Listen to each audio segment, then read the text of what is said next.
അപ്പോൾ അടുത്തത് വീണ്ടും മൊഡ്യൂൾ 3 ആണ്. അപ്പോൾ നമ്മൾ വീണ്ടും പറഞ്ഞ പോലെ തന്നെ കഴിഞ്ഞ വീഡിയോസ് കണ്ടിട്ട് വരാം. മൊഡ്യൂൾ 2 നമ്മൾ ഓൾറെഡി അപ്ലോഡ് ചെയ്യുന്നുണ്ട്, അത് നോക്കുക. അപ്പോൾ ഇതിൽ നമ്മൾ വീണ്ടും ഫാസ്റ്റായിട്ട് ചടപടാൻ തന്നെ ഇതും തീർക്കാൻ പോകണം. മൊഡ്യൂൾ 3 നമ്മൾ തീർക്കുകയാണ്. അപ്പോൾ ആരും ഇപ്പോൾ വേറെ എന്തെങ്കിലും സബ്ജക്റ്റ് പഠിക്കാനായിട്ട് അല്ലെങ്കിൽ സപ്ലൈ ചെയ്ത് ഇരുന്നിട്ട് ഇപ്പോൾ പഠിക്കാൻ സമയം കിട്ടിയില്ല അങ്ങനെയൊക്കെ എന്തെങ്കിലുമൊക്കെ ഉണ്ടായിട്ടുണ്ടെങ്കിൽ ലാസ്റ്റ് ടൈമിൽ ഇപ്പോൾ ഇതുവരെ പഠിച്ചില്ല എന്ന് തിരിച്ച് വിഷമിക്കേണ്ട ആവശ്യമില്ല. നമുക്ക് ഈ സംഭവം എടുത്ത് കണ്ടെങ്കിൽ നമുക്കൊരു ഐഡിയ കിട്ടി നമുക്ക് പാസ്സാവുന്നുള്ളൂ. പാസ്സാവാനുള്ള സംഭവം തന്നെയാണ് ഇതിലുള്ളൂ. നമ്മൾ കൂടുതൽ നമുക്ക് ഐഡിയ മനസ്സിലായി അതനുസരിച്ച് എഴുതുക എന്നാണ് ക്വാളിറ്റി മാനേജ്മെൻറ്റിൽ മെയിൻ ആയിട്ടുള്ള ഒരു സ്ട്രാറ്റജി എന്ന് വേണമെങ്കിൽ നമുക്ക് പറയാം.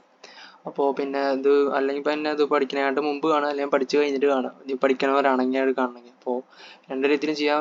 നമ്മൾ മൊഡ്യൂൾ 3ലേക്ക് പോകണം. ഇതിൽ മെയിൻലി പഠിക്കുന്ന ടോപ്പിക് ഇതൊക്കെയാണെന്ന് നിങ്ങളിപ്പോൾ തന്നെ നോക്കിയിട്ടുണ്ടാവും. Human dimension parameters through which quality of product or service നമ്മളത് അസസ് ചെയ്യുന്ന ഒരു സംഭവമാണ് quality dimensions of that product or service. Human dimension taking ഇങ്ങനെയാണ്. അപ്പോൾ ഫിഗർ വരച്ചേക്കേണ്ടി വരും. Performance, reliability, durability, serviceability, aesthetics, features, perceived quality, conformance to ads. അപ്പോൾ performance എന്ന പ്രൈമറി പ്രൊഡക്റ്റിൻ്റെ ആ ക്യാരക്ടറിസ്റ്റിക്സ് ആണ്. പിന്നെ പറയുകയാണെങ്കിൽ ഇപ്പോൾ പിക്ചറിൻ്റെ ബ്രൈറ്റ്നസ്. ഫീച്ചേഴ്സ് എന്ന് പറയുന്നത് ഒരു സെക്കൻഡറി പ്രൊഡക്റ്റിൻ്റെ ക്യാരക്ടറിസ്റ്റിക്സ് എന്താണ്, നമ്മളത് കൂടുതൽ കൊടുക്കുന്ന ഫീച്ചർ എന്തൊക്കെയാണ്, ഇപ്പോൾ റിമോട്ട് കൺട്രോൾ അങ്ങനത്തെ ഒന്നൊക്കെ. കൺഫോമൻസ് എന്ന് വെച്ചാൽ നമ്മുടെ സ്പെസിഫിക്കേഷൻ അല്ലെങ്കിൽ ഇൻഡസ്ട്രി സ്റ്റാൻഡേർഡ്സിനനുസരിച്ച് സ്പെസിഫൈഡ് ആവുന്നതാണ് മീറ്റിംഗ്.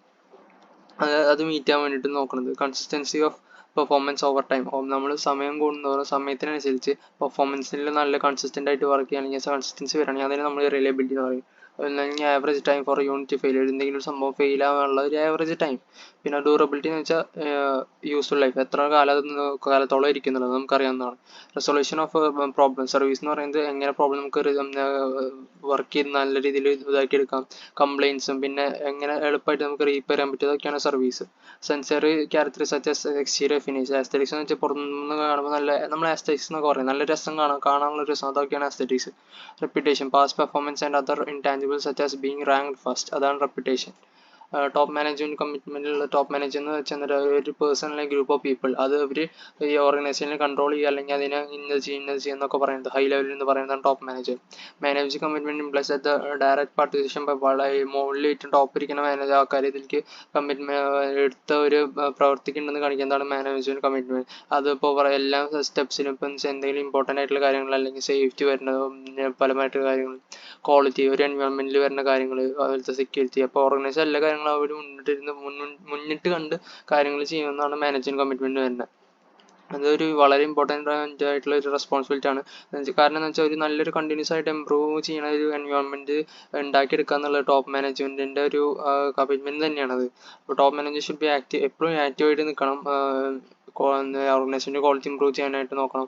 പിന്നെ ചേഞ്ച് മാനേജ് ഡിഫൈൻ ആസ് നമ്മൾ എന്തെങ്കിലും മെത്തഡ് അല്ലെങ്കിൽ മാനർ എന്ന് വെച്ചാൽ ആ കമ്പനിക്ക് ഇപ്പോൾ നമ്മൾ എന്തെങ്കിലും ചേഞ്ച് കൊണ്ടുവരാൻ പോവുകയാണെങ്കിൽ ഇന്ന മെത്തേഡിലൂടെ കൊണ്ടുവരണേ അല്ലെങ്കിൽ ഇന്റേണലി ആൻഡ് എക്സ്റ്റേണൽ പ്രോസസ്സിലൂടെ നമ്മളൊരു ചേഞ്ച് ഉണ്ടാക്കിയെടുക്കുന്നതാണ് ചേഞ്ച് മാനേജ്മെന്റ്. അതിപ്പോൾ ചേഞ്ച് മാനേജ്മെന്റിലുള്ള പ്രോസസ്സ് എന്തൊക്കെയാണ്, prepare the organisation for change, ഒരു ഓർഗനൈസേഷനിലെ ചേഞ്ചിന് വേണ്ടി പ്രിപ്പയർ ചെയ്യുക. രണ്ടാമത്തെ കാര്യം എന്താ, ആ ഒരു ചേഞ്ച് എങ്ങനെ നമ്മൾ പ്ലാൻ ചെയ്യും എന്നുള്ളത് ഒരു പ്ലാൻ ചെയ്യുക. പിന്നെ എന്നിട്ട് ആ ചേഞ്ച് നമ്മൾ ഇംപ്ലിമെന്റ് ചെയ്യുക നമ്മൾ വിചാരിച്ച കാര്യങ്ങളൊക്കെ. പിന്നെ എന്നിട്ട് ആ പ്രോഗ്രസ് റിവ്യൂ ചെയ്യുക, എന്നിട്ട് അതിനനുസരിച്ച് റിസൾട്ട്സ് എടുക്കുക. Leadership is A process of influencing people. നമ്മൾ പറഞ്ഞ ഒരു ആൾക്കാരിന് ഒരു കൂട്ടത്തിന് നമുക്ക് അവർ സ്വയം വന്ന് നമ്മൾ കാര്യങ്ങൾ ചെയ്യാനോ അല്ലെങ്കിൽ എന്തെങ്കിലും ഒരു ഓർഗനൈസേഷൻ്റെ കാര്യങ്ങൾ അവരുടെ ഇതും കൂടിയാണെന്ന് വിചാരിച്ച് ചെയ്യിപ്പിക്കുന്നതിലാണ് നമ്മുടെ ലീഡർഷിപ്പ് ഇരിക്കുന്നത്. അപ്പോൾ അതൊരു ഡിപ്പാർട്ട്മെന്റ് അല്ലെങ്കിൽ ഇൻഡിവിജ്വൽ കോഴ്സ് ആയിരിക്കാം. അപ്പോൾ ഒരു പേഴ്സൺ എന്ന് വെച്ചാൽ ഒരു പേഴ്സൺ ലീഡർ എന്ന് പറയുന്ന ഒരാൾക്ക് ബാക്കിയുള്ളവരെ കൊണ്ട് അവർ അടിച്ചേൽപ്പിക്കാതെ തന്നെ അവരെ കൊണ്ട് അവർ പണിയെടുപ്പിക്കുന്നതാണ് ലീഡർ എന്ന് പറയുന്നത്. അപ്പോൾ അതെന്തിനാണ്, സക്സസ്ഫുൾ ആയിട്ടുള്ള കാര്യങ്ങൾ സ്മൂത്തായി പോകാൻ വേണ്ടിയിട്ട് കൂടിയാണ്. Work done by through the employees manager have to develop leadership quality, voluntary cooperation. അപ്പോൾ മാനേജറിന് ഇങ്ങനത്തെ മാനേജർ ഫംഗ്ഷൻസ് ഇരുന്ന് ആക്റ്റീവ്ലി അങ്ങനത്തെ പ്രോപ്പറായിട്ട് ലീഡർഷിപ്പ് സബോർഡിനേറ്റ്സ് കൊടുക്കാം. അപ്പോൾ ഇത് അവരിൽ ഒരു ലീഡർഷിപ്പ് ക്വാളിറ്റി ഉണ്ടാക്കാം. അപ്പോൾ ലീഡർഷിപ്പ് എപ്പോഴും സക്സസിനൊപ്പം തന്നെ ബിസിനസിന് സ്റ്റെബിലിറ്റി വളരെ ഇമ്പോർട്ടൻ്റ് ആണെന്ന് പറയാം. വർക്കേഴ്സ് പാർട്ടിസിപ്പേഷൻ മാനേജർ, വർക്കറിൻ്റെ പാർട്ടിസിപ്പേഷൻ മാനേജ്മെന്റിൽ എന്താണ് എന്ന് വെച്ചാൽ ഒരു നോൺ മാനേജറൽ ആയിട്ടുള്ള എംപ്ലോയി എല്ലാ ഡിസിഷൻ മേക്കിംഗ് പ്രോസസ്സിലും ഓർഗനൈസേഷൻ കാര്യങ്ങൾ തീരുമാനം എടുക്കുന്നതിൽ ഇൻവോൾവ് ചെയ്യണതാണ് വർക്കർ പാർട്ടിസിപ്പേഷൻ.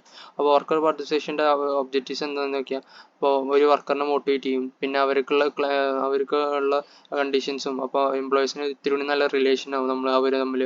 പിന്നെ മാനേജിങ് ദ സബോർഡിനേറ്റ് ഈസി, എളുപ്പമായിട്ട് സബോർഡിനേറ്റ്സ് മാനേജ് ചെയ്യാൻ പറ്റും. പിന്നെ അവരുടെ ഭാഗത്ത് എന്നുള്ള അവർക്ക് എന്തെങ്കിലും ബുദ്ധിമുട്ടുകൾ ഇതൊക്കെ ഉണ്ടെങ്കിൽ നമുക്കത് കുറയ്ക്കാൻ പറ്റും. ഇൻഡസ്ട്രിയൽ ആയിട്ട് വരുന്ന തർക്കങ്ങളൊക്കെ കുറയ്ക്കാൻ പറ്റും. പിന്നെ satisfy workers by making they feel അവരും മാനേജ്മെന്റ് പാർട്ടാണെന്നുള്ള ഒരു ഫീൽ അവരുടെ ഉണ്ടാവും. അപ്പോൾ അങ്ങനെ വർക്കേഴ്സിന് കൂടുതൽ സന്തോഷം, സംതൃപ്തി ഒക്കെ വരുന്ന അതാണ് വർക്ക് പാർട്ടിസിപ്പേഷൻ കൊണ്ട് ഉദ്ദേശിക്കുന്നത്. എന്തൊക്കെ തരത്തിലുള്ള വർക്കേഴ്സ് പാർട്ടിസിപ്പേഷൻ ഉള്ളതെന്ന് വെച്ചാൽ ഫോമൽ പാർട്ടിസിപ്പേഷൻ വർക്കറും മാനേജ്മെന്റും ഒരുമിച്ച് എന്തെങ്കിലും കാര്യങ്ങൾ കണ്ടുപിടിക്കാൻ, അല്ലെങ്കിൽ ആക്സിഡന്റ് പ്രിവെന്റ് ചെയ്യാനോ, അല്ലെങ്കിൽ വേസ്റ്റ് അല്ലെങ്കിൽ ഡിഫക്റ്റീവ് വർക്കൊക്കെ നമുക്ക് എങ്ങനെ കുറയ്ക്കാം എന്നുള്ളത് ഒരുമിച്ച് ഇരുന്ന് പാർട്ടിസിപ്പേറ്റ് ചെയ്യുന്നതാണ് ഫോമൽ പാർട്ടിസിപ്പേഷൻ. അപ്പോൾ ഫോമൽ പാർട്ടിസിപ്പേഷൻ രണ്ട് ടൈപ്പുണ്ട്. അസെൻഡിങ് പാർട്ടിസിപ്പേഷൻ ഉണ്ട്, ഡിസെൻഡിങ് പാർട്ടിസിപ്പേഷൻ ഉണ്ട്.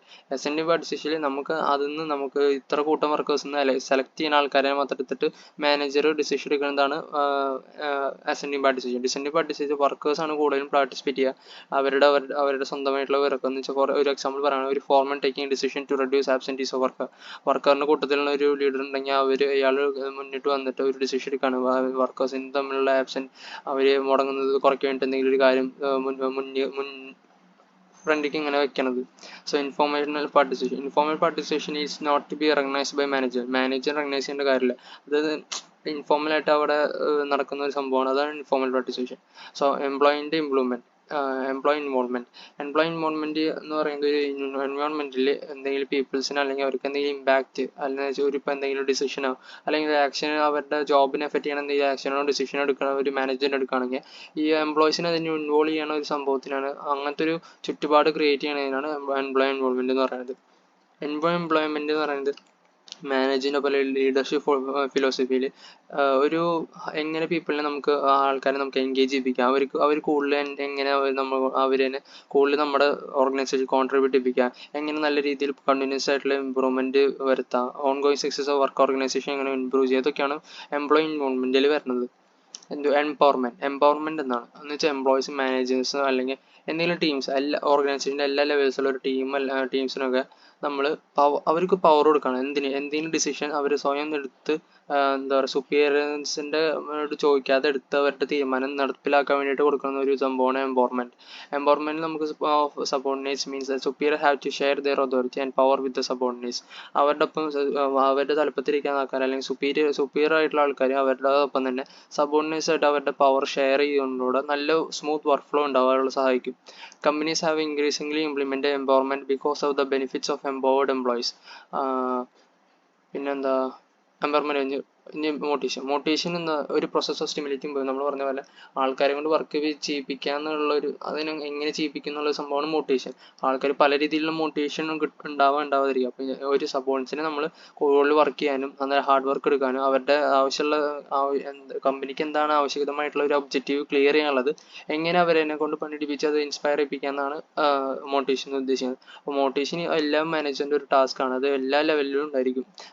ഒരു സബോർഡിനേറ്റ് മോട്ടിവേറ്റ് ചെയ്യാൻ മാനേജറിന് അവരുടെ ഫാക്ടേഴ്സ് അണ്ടർസ്റ്റാൻഡ് ചെയ്യുന്നതും അവരെങ്ങനെ എന്താണ് മോട്ടിവേറ്റ് ചെയ്യുന്നതെന്നും അറിഞ്ഞിരിക്കേണ്ടതാണ്. അടുത്താണ് ടീം വർക്ക്. ഒരു ടീം എന്ന് പറയുന്നത് ഗ്രൂപ്പ് ഓഫ് പീപ്പിളാണ്. അവർ ഒരുമിച്ച് വർക്ക് ചെയ്യുന്നതിനോട് എന്തെങ്കിലും ഒരു കോമൺ ആയിട്ടുള്ള ഒരു ഒബ്ജക്റ്റീവ് അല്ലെങ്കിൽ ഗോൾസ് നമുക്ക് ഉണ്ടാവും. ഇപ്പോൾ നമ്മുടെ പ്രൊജക്ട് ഗ്രൂപ്പ് അങ്ങനത്തെ സംഭവങ്ങളൊക്കെ നമ്മൾ തന്നെ കുറേ പ്രൊജക്റ്റ് ഒക്കെ ചെയ്തു. അപ്പോൾ അതിനൊക്കെ ഒരു ടീം എന്ന് പറഞ്ഞാൽ ടീം വർക്കാണ് ആവശ്യകത വേണ്ടത്. അപ്പോൾ ടീം വർക്കിൽ എല്ലാവരും കൂടിയിട്ടൊരു ആക്ഷനാണ് ടീമിനെ മെച്ചപ്പെട്ട രീതിയിലാക്കുന്നത്. സോ ഒരാളുടെ സ്വയം താല്പര്യം മാത്രമല്ല, ബാക്കിയുള്ള ഒരു ഒപ്പീനിയൻ നമ്മൾ ഒരുമിച്ച് ചേർത്തുകൊണ്ട് എന്തെങ്കിലും ഒരു ഗോൾ നമ്മൾ തീർക്കുന്നതാണ് ടീം വർക്ക്. ടീം വർക്കിൻ്റെ ബെനിഫിറ്റ്സ് എന്തൊക്കെയാണെന്ന് നോക്കി അത് എന്തായാലും ഉറപ്പായിട്ട് നമ്മുടെ എഫിഷ്യൻസി കൂട്ടും. പുതിയ ഐഡിയാസ് വരും. അപ്പോൾ team work generates new ideas. പിന്നെ ടീം വർക്ക് ഇൻക്രീസ് ലേണിംഗ്. ബാക്കിയുള്ളവരുടെ അറിവ് നമ്മുടെ അറിവ് അപ്പോൾ അങ്ങോട്ടൊക്കെ അറിവുകൾ ഷെയർ ചെയ്യുമ്പോൾ ടീം വർക്ക് അങ്ങനെ നമ്മുടെ അറിവ് കൂട്ടും, വർക്ക് റിലേഷൻഷിപ്പ് കൂടും നമ്മുടെ. സോ ഇതൊക്കെയാണ് ബെനിഫിറ്റ്സ്.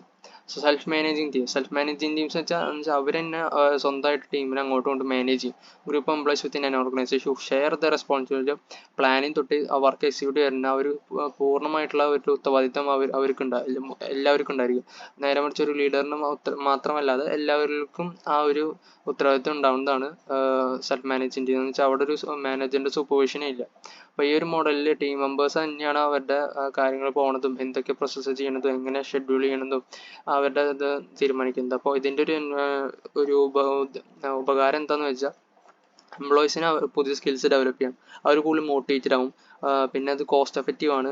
ഇന്നോവേഷൻസ് കൂടുതൽ പുതിയ ആശയങ്ങൾക്ക് ഉള്ള ഒരു വളരെ വലിയൊരു സ്കോപ്പ് ഉണ്ടാവും, കൂടുതൽ ഇൻഡിപെൻഡൻ്റ് ആവും. ഇതാണ് സെൽഫ് മാനേജിങ് ടീംസ്. പിന്നെ quality management system. Quality management system എന്ന് പറയുകയാണെങ്കിൽ ആദ്യം ഒരു ക്വാളിറ്റി പോളിസി എസ്റ്റാബ്ലിഷ് ചെയ്യുക, പിന്നെ ഒരു ക്വാളിറ്റി സിസ്റ്റം എസ്റ്റാബ്ലിഷ് ചെയ്യുക, എന്നിട്ട് പ്രോബ്ലം എവിടെയൊക്കെയാണെന്ന് identify problem areas, prepare a quality improvement programme, implement programme, monitor progress, audit and review overall performance. So quality management system എന്ന് പറയുന്നത് ഒരു set of formalised standard procedures ആണ്. അത് ഒരുമിച്ച് ഡോക്യുമെന്റ് ചെയ്തിട്ട് പല ഓപ്പറേഷൻസും ഓർഗനൈസേഷനിൽ എടുക്കുന്നതാണ് quality management system. Quality management system is a mechanism by which every company can organize, manage its resource to achieve, sustain, and improve quality economically. So, quality management is aimed at achieving a quality. പറഞ്ഞ പോലെ തന്നെ. So role of quality director. ഒരു quality ഡയറക്ടറിൻ്റെ role എന്താണ്? ഒരു quality director ഒരു organisations പ്രൊഡക്റ്റും സർവീസും നമ്മൾ ഒരുമിച്ച് കൊണ്ട് ഒരു കമ്പനീസിൻ്റെ ക്വാളിറ്റി റിക്വയർമെൻറ്റ് അനുസരിച്ച് അതിനനുസരിച്ച് combine with customer and regulatory requirement for quality, safety and reliability. അപ്പോൾ duties and responsibility quality director. Director of quality is responsible for development, implementation, strict adherence to a quality programme. Director of Quality reviews and resolves quality control problems. Director of Quality periodically inspects completed quality control checklists, forms, and other documents. Director of Quality schedules and performs quality audits and reports findings to the top management. Director of Quality receives and reviews all the customer satisfaction surveys and customer contact and complaints. So, module 3 നമ്മൾ complete ആയിട്ടുണ്ട്. അപ്പോൾ ഇതാണ് ഇതിൽ basic ആയിട്ട് വരുന്ന കാര്യങ്ങൾ. ഇതൊക്കെ നമ്മൾ നോക്കിയിട്ടുണ്ടാവും. സോ മൊഡ്യൂൾ 2 ആണ് അതിൻ്റെ കാണാൻ. ഇനി അടുത്ത മൊഡ്യൂൾ 4 ആണ്. സോ അടുത്തതായിട്ട് മൊഡ്യൂൾ 4 ഉണ്ടാവും. സോ അതും നോക്കി വെക്കുക. ഫാസ്റ്റ് റിവിഷൻ നടന്നതാണ് നിങ്ങളുടെ ഉദ്ദേശം. തീർച്ചയായും ഈ വീഡിയോ കാണുക, ബാക്കിയുള്ളവർക്ക് ഷെയർ ചെയ്യുക. ആരെങ്കിലും കാണാതിരിക്കാൻ, അല്ലെങ്കിൽ അയ്യോ എനിക്കൊന്നും ഞാനൊന്നും പഠിച്ചിട്ടില്ല എന്നൊക്കെ പറയുന്ന മെസ്സേജ് അയക്കുന്നുണ്ടെങ്കിൽ എല്ലാവർക്കും ഇത് അയച്ചു കൊടുക്കുക. മാക്സിമം നമ്മൾ എല്ലാവർക്കും അയച്ചു കൊടുക്കുക. അത്ര തന്നെ.